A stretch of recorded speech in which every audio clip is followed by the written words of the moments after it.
How to reprogram your self-image. What if I told you that your self-image, the mental model of who you are, operates like software running on neural hardware? And just like software, it can be deliberately rewritten, debugged, and upgraded using specific psychological protocols, not affirmations or positive thinking. Actual documented techniques that restructure the neural networks maintaining your self-concept. This isn't self-help visualization nonsense. This is hard neuroplasticity science. Researchers studying self-concept and brain imaging have discovered something revolutionary. Your sense of self is generated by a specific neural network centered in your medial prefrontal cortex. This network isn't fixed, it's constantly updating based on the information you feed it. The problem is that most people feed it the same limiting data for decades, creating deeply grooved neural pathways that feel like immutable identity, but are actually just well-practiced patterns. Here's what changes everything. Your brain cannot distinguish between vividly imagined experiences and actual experiences. When it comes to updating your self-concept, the same neural mechanisms fire during visualization and reality. This means you can literally reprogram your self-image by strategically controlling the information and experiences your brain uses to construct your sense of self. Ancient traditions spoke of ego death, identity transformation, and becoming your highest self. Modern neuroscience calls it self-concept reconsolidation, identity plasticity, and schema restructuring, but the mechanism is identical. I'm about to reveal 10 specific protocols for deliberately reprogramming the neural software that generates your self-image. Your current identity is optional. Time to upgrade. Body. The 10 Techniques. Part 1. Self-concept contradiction collection. Protocol. You think your self-concept is accurate self-knowledge. It's not. It's a selective narrative your brain constructed years ago and has been defending ever since. Through confirmation bias, ignoring all contradictory evidence. Neuroscientists studying self-concept maintenance have discovered that your medial prefrontal cortex actively filters information to preserve existing self-beliefs. Evidence supporting your current self-image gets encoded and strengthened. Evidence contradicting it gets dismissed, forgotten, or rationalized away. You're essentially running a rigged system that prevents your self-concept from ever updating. This is technique number 1 out of 10, the self-concept contradiction collection protocol. Here's your exact practice for 60 days. Actively hunt for evidence that contradicts your limiting self-beliefs. If you believe I'm not creative, document every instance of creativity no matter how small. If you believe I'm socially awkward, record every smooth social interaction. Keep a dedicated contradiction file with minimum 5 entries weekly. Force your brain to acknowledge evidence it's been systematically filtering out. The mechanism overrides confirmation bias. By deliberately collecting contradictory evidence, you're activating your prefrontal cortex's ability to update beliefs based on new data. Each recorded contradiction weakens the neural pathways maintaining the old self-concept, while strengthening pathways supporting an expanded identity. You're essentially presenting your brain with statistical evidence strong enough to force a self-concept update. Start systematically collecting self-concept contradictions and watch limiting identities collapse under the weight of ignored evidence. Part 2. Identity experimentation. Activation method. You treat your identity as fixed truth rather than working hypothesis. This creates psychological rigidity that prevents growth. Your brain will only integrate new self-concepts that you've actually experienced executing, even temporarily. Research on identity change reveals that your self-concept updates most powerfully through inactive experience, actually behaving in identity-consistent ways. Thinking about being different doesn't change your self-image. Acting different, even experimentally, creates episodic memories that your medial prefrontal cortex must incorporate into your self-model. This is technique number 2 out of 10, the identity experimentation activation method. Execute this protocol. Choose one identity you want to develop: confident presenter, disciplined athlete, creative problem solver, for 30 days. Conduct 3 identity experiments weekly, 90-minute periods where you fully inhabit this identity. Don't try to become this person. Practice being this person temporarily. Make decisions from this identity. Notice how it feels. Document what behaviors emerge naturally from this self-concept. Why this works: you're creating episodic memories of being the desired identity. Your hippocampus encodes these experiences, which your medial prefrontal cortex then integrates into your self-concept. Each experiment provides evidence that you are capable of being this identity, which gradually shifts your brain's answer to "Who am I?" You're essentially proving to yourself through experience that this identity is accessible. Start conducting weekly identity experiments and watch temporary role-play and become integrated self-concept through accumulated experience. Part 3. Social mirror. Recalibration technique. Your self-image is largely constructed from how you believe others perceive you. Most people rely on imagined perceptions rather than actual feedback, which means their self-concept is built on fiction. Neuroscientists studying self-perception have found that your medial prefrontal cortex integrates what you believe others think about you into your self-concept. But these beliefs are often wildly inaccurate projections rather than reality. You're essentially incorporating imaginary feedback into your identity, which creates a distorted self-image based on fabricated social mirrors. This is technique number 3 out of 10. The social mirror recalibration technique. Your intervention is specific for 45 days. Practice perception verification. When you assume someone has a negative perception of you, verify it. Ask directly, how did you experience our interaction? Or what's your impression of my work on this? Document the gap between your assumed perception and their actual feedback. Most discover others perceive them far more positively than they imagine. The mechanism corrects distorted social mirrors. By collecting actual feedback rather than relying on assumed perceptions, you're providing your brain with accurate social data. Your medial prefrontal cortex can then update your self-concept based on reality rather than projection. You're essentially debugging your social perception system by replacing fiction with data. Start verifying assumed perceptions and watch your self-image improve as imagined criticism is replaced with actual feedback. Part 4. Historical self-narrative revision system. You have a story about your past that explains who you are today. This story feels like objective history. It's actually a selective reconstruction that your brain continuously edits to support your current identity. Research on autobiographical memory shows that your hippocampus and medial prefrontal cortex reconstruct past experiences each time you recall them, often modifying details to align with current self-concept. Your past isn't fixed, you're rewriting it constantly to justify your present identity. This creates a feedback loop where past and present self-concepts reinforce each other. This is technique number 4 out of 10. The historical self-narrative revision system. Here's your practice for 50 days. Rewrite 3 formative life stories from a different interpretive lens. Take experiences you've told as proof of limitation. I failed that test because I'm not smart. And find alternative interpretations. I failed that test because I prioritized other things or I hadn't yet learned how to study effectively. Write detailed alternative narratives emphasizing agency, growth, and context rather than fixed traits. Why this works: you're reconsolidating autobiographical memories with new meanings. Each rewrite weakens neural pathways connecting past events to limiting self-concepts, while strengthening pathways supporting empowering interpretations. Your brain begins seeing your history as evidence of growth capacity rather than fixed limitation. You're literally reprogramming how your past informs your present identity. Start rewriting formative stories and watch your historical self-narrative shift from limitation proof to growth evidence. Part 5.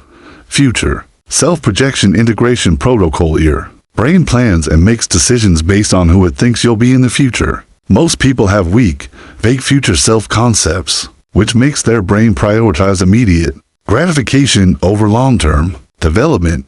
Neuroscientists studying perspection have discovered that vivid future self-representations activate your ventromedial prefrontal cortex and increase motivation for identity-consistent behaviors. When your brain can clearly simulate your future self, it treats future benefits as more immediate and begins making decisions that serve that identity now. This is technique number 5 out of 10. The Future Self-Projection Integration Protocol.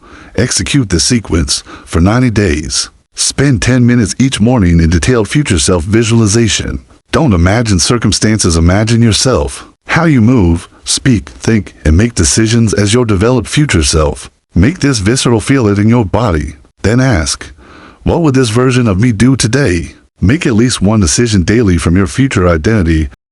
Pathways supporting that identity. You're essentially pulling your future self into present behavior. Start vivid future self visualization and watch your current decisions align with your desired identity rather than habitual patterns. Part 6. Competence evidence amplification method. Your brain determines self-efficacy belief in your capabilities. based on remembered evidence of past success. Most people have success amnesia, underweighting achievements while overweighting failures. Research on self-efficacy formation shows that your brain's evaluation of your capabilities relies heavily on memory accessibility. Recent, vivid, and emotionally salient memories dominate these calculations. Without systematic success documentation, your brain defaults to easily accessible failure memories, which creates artificially low self-efficacy and constrains your self-image. This is technique number 6 out of 10, the competence evidence amplification method. Your protocol is this: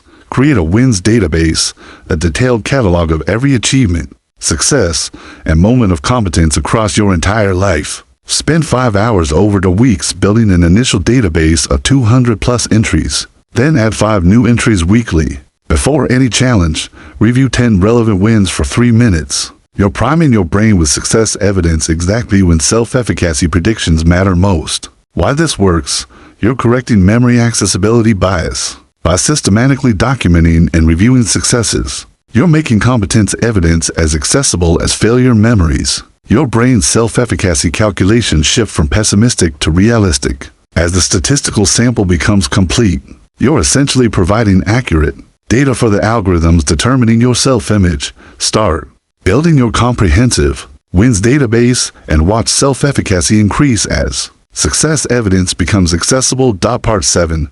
Language pattern restructuring technique. With the language you use to describe yourself literally programs your self-concept. I am statements are particularly powerful because your brain treats them as identity-level truth rather than temporary descriptions.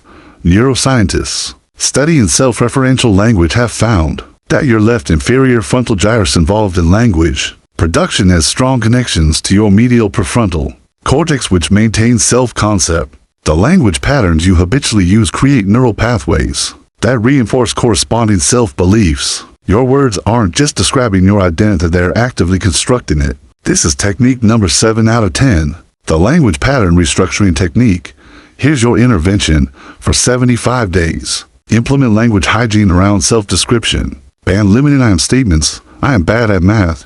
I am socially awkward. I am not creative. Replace with developmental language. I'm developing my math skills. I'm learning social confidence. I'm exploring my creativity. When others describe you limitedly, mentally reframe using developmental language. This isn't positive thinking, it's accurate recognition of identity plasticity. The mechanism restructures self-concept through linguistic framing. Each time you use developmental rather than fixed language, you're activating neural pathways that treat identity as malleable rather than static. Your brain begins coding your traits as capabilities in development rather than immutable characteristics. You're essentially reprogramming your self-concept through systematic linguistic choices. Start policing your self-descriptive language and watch fixed identity statements transform into growth-oriented descriptions. Part 8. Identity-consistent environment design system. Your self-image is heavily influenced by your environment. You become who your surroundings tell you that you are. Most people inhabit environments that constantly reinforce their limiting self-concepts. Research on environmental psychology shows that your brain uses contextual cues to activate corresponding identity schemas. Messy environment activates disorganized person schema. Inspiring environment activates capable person schema. You're essentially being programmed by your surroundings constantly, usually unconsciously. This is technique number 8 out of 10. The identity-consistent environment design system. Execute this practice. Redesign your 3 primary environments: bedroom, workspace, vehicle to reflect your desired identity rather than current identity. If you want to be a writer, create a writing space even if you haven't written yet.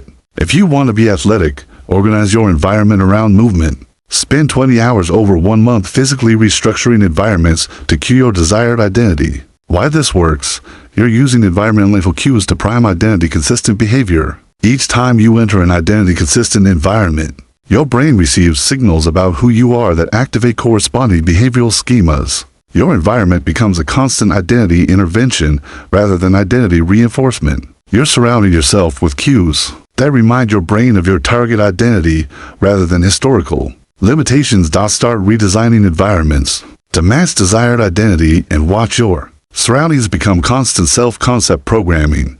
Part 9. Social Identity Boundary Enforcement Protocol. The People you spend time with literally determine your self-concept. Your brain uses your social group as a reference point for who you are. Most people tolerate relationships that reinforce limiting identities. Neuroscientists studying social identity have found that your brain's self-concept networks overlap significantly with your person perception networks. You unconsciously absorb the identities of people you're frequently around. This isn't inspiration, it's neural mimicry. You're downloading other people's self-concepts, whether you intend to or not. This is technique number 9 out of 10. The Social Identity Boundary Enforcement Protocol. Your intervention is systematic. For 40 days, audit all regular relationships using this criterion. Does time with this person expand or contract my sense of possibility? Create 3 categories: expanding, neutral, contracting. Deliberately increase time with expanding people by 50%. Decrease time with contracting people by 50%. This isn't abandoning people, it's consciously managing your identity influences. The mechanism leverages social contagion. By strategically exposing yourself to people with expanded self-concepts, you're providing your mirror neuron systems with elevated identity models. Your brain begins incorporating these elevated baselines into your own self-concept. Through social comparison and mimicry, you're essentially using social environment as identity. Programming input. Start managing your social environment strategically and watch your self-concept expand through proximity to elevated identity models. Part 10. Neural pathway override consolidation. Method. New self-concepts require deliberate consolidation to become permanent. Without consolidation, they remain temporary states that your brain reverts from when stressed or fatigued. Research on memory consolidation shows that neural pathways require sleep, repetition, and emotional salience to become permanent. New identity experiences that aren't consolidated remain as isolated episodes, rather than integrated identity updates. You're experiencing temporary identity shifts without creating lasting neural structure to support them. This is technique number 10 out of 10. The neural pathway override consolidation method. Here's your practice. After any experience embodying your desired identity, implement this consolidation sequence within 2 hours. 1. Write a detailed description. What you did, how it felt, what it revealed about your capabilities. 2. Rate the experience's emotional intensity and significance. 3. Review this entry before sleep that night to leverage sleep consolidation. 4. Revisit all consolidation entries weekly. You're ensuring experiences become integrated memories rather than dismissed episodes. Why this works?